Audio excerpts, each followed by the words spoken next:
Hi, I'm Lydia Newell, and I help people at the midpoint in their career who feel stuck and they don't know what they want to do instead. I've worked with lots of people in this position and helped them find work that works for them, that lines up with their strengths, with their skills, and with their values, the things that actually matter to them in their life. So it's not just about finding the next job title, it's about finding a career path that is actually going to work for you around the life that you want to live. Now, in this video, we're going to talk about why now is the best time for you to start thinking about what you want to do next in your career. And it's about this time of the year. A lot of people are taking their foot off the pedal and going, oh, I'll figure it out after Christmas. Oh, I'll figure it out in January. But I want to explain to you why now is the perfect time for you to start thinking about what you want to do next so that you can hit January in full momentum, ready to go. So this is why so many people don't like making a plan, because they don't know what's coming up next. They don't know what's around the corner. I mean, if you think about our life back in 2020 when COVID happened, we couldn't have predicted that, right? And how that's changed work. So a lot of people have these excuses, these stories of, well, I don't want to make a plan because I don't know what's around the corner.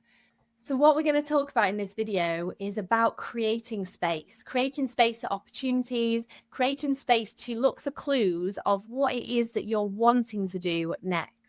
It's not about having this perfectly mapped out plan because, again, we don't know, do we? We don't know what's going to happen in the next 5 years, particularly with how fast everything's advancing with AI technology. We don't know necessarily what the future holds, but there are things that are in our control. There are things that we can do to make a plan, and it's so worth your time. And I just want you to think about when you're driving in the dark, your headlights help you see a little bit in front of you, right? But they don't show you the whole road. So we don't know what twists and bends are ahead, but it allows you to keep going, to keep moving forward because you're seeing what is just ahead. And that's what we're talking about here. It's talking about how you can find a way to move forward to get you unstuck out of a job that you hate and moving you towards work that really will light you up. So I want you to try something for me. Now, I don't know where you are, so obviously stay safe here, but if you can, close your eyes. So if you're driving, if you're walking, probably not. But if you can, where you are right now, just close your eyes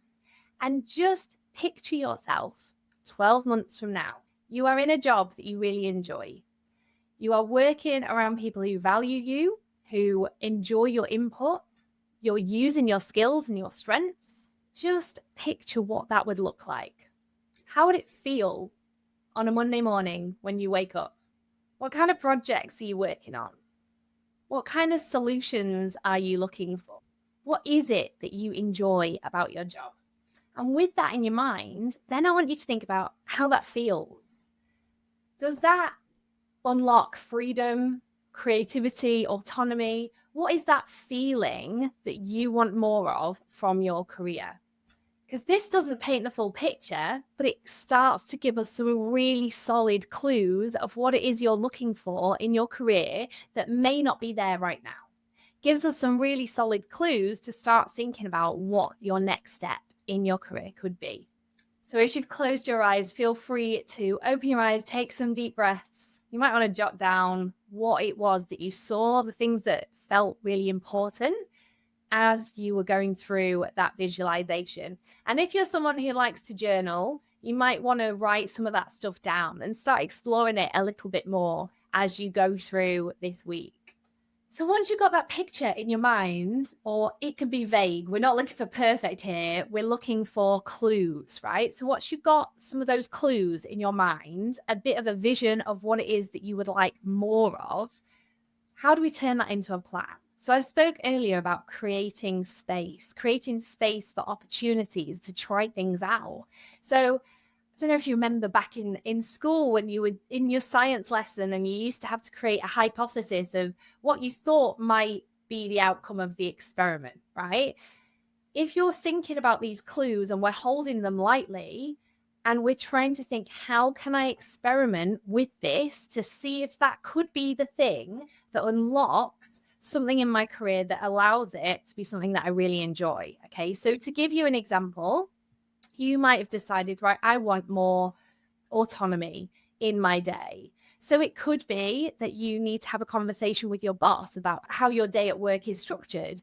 It could be that a bit of autonomy in your day looks like you change up how you spend your lunch break, and you take complete control of that. It could be that it's something that you do outside of your 9 to 5 job, if that feels restrictive. So it could be that you start looking at volunteering roles. It could be that you start exploring a hobby that allows you to lean into that feeling of autonomy. And as you try these things out, as you try and create more space for these new opportunities, if you're leaning into autonomy and you find every time you're doing something on your terms, something just clicks, that's a really solid sign that you're onto something, that is something that's going to be really important for you in your next step. Probably it's going to be one of your core values. If you've never done values work before, it may all be a bit fuzzy, but there's these feelings, these things that feel really important that you're going to keep coming back to. Those are the things that we want to be paying attention to when we're making decisions about what we want to do next in our career. So I want to go through with you, how do you turn those experiments? How do you turn that kind of vision, the things that you want, into a plan? Okay, so the step one is to choose a direction. We're not looking for perfect here. We're not looking for an exact job title right now. Just choose a direction you want to go in. So think about the things that you want more of in your career and the things that you want less of in your career, and then try and find opportunities where you can lean into the things you want more of and walk away from those things that you want less of. And again, this could be opportunities within your existing job, or it could be something that you're doing in your own time. It's just about finding ways to experiment. We're still holding them lightly. Experiment with these clues and see which ones feel important and which ones you feel you can let go. And then step two is to break it into small, actionable steps. So think about your timeline. Are we thinking that you want to have this clarity by the end of the year? So you've got 2 months, depending on when you're listening to this video. Or maybe you want to give yourself a 3-month window, right? And think about what are 1 or 2 things that you could do in that timeline that's really realistic. So it could be that you want to update your CV. You want to update your LinkedIn. It could be that you want to book a call with a career coach like me to chat through where you are now, where you want to be, and some ideas of how you could bridge that gap. So really think about some clear, specific, actionable steps that you can take to get a little bit clearer on what it is you want to do next. And then step 3 is to build in some accountability. So momentum can fade. You can be really excited about this right now, and then something might happen and we forget, don't we? Because life is busy. So you want to build in some accountability. Now, that could be hiring a coach. That could be joining an online community. I run a free one. I'll tell you more about that at the end. It could be just talk to a friend and explaining what it is that you want to do and asking them to check in with you on a weekly basis, on a monthly basis. Because as soon as you start sharing it with people, it becomes real. And suddenly you actually need to do the thing that you have said that you will do. And now I just want to encourage you that now is the best time to start. Not many people speak about making a career change in November. So many people, we look to January, don't we? We think of new year, new me. But actually, right now is the best time for you to start thinking about what it is you want to do. Because if you think about other people in this position, it is so common to just wait till the new year. It is so common to have that mindset of, I'm not going to do this now. Life is busy. Christmas is coming, whatever. But actually, be honest with yourself. Is there ever a quiet time in your life? I know for me, I don't have very many quiet spaces in my schedule. I have two young kids. I run a business. I'm juggling a lot of things. I'm sure that you have a lot of things on your plate too. So rather than waiting till January, rather than waiting until whatever it is that you have going on right now is over, give yourself that head start. Allow yourself to start today so that by the time January comes, when hiring managers are taking on again, recruiters are going out looking for people again, you will have that head start against the competition because you've already got that clarity. You already know what it is you're looking for. So start today, get that clarity. Don't play that story in your head that actually I'm just going to wait till then, and then it'll be easier.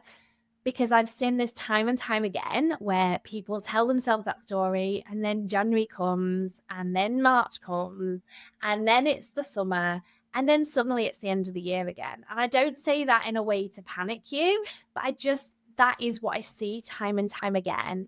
And if you're telling yourself that you're not ready, my encouragement to you is start small. Start small, start today.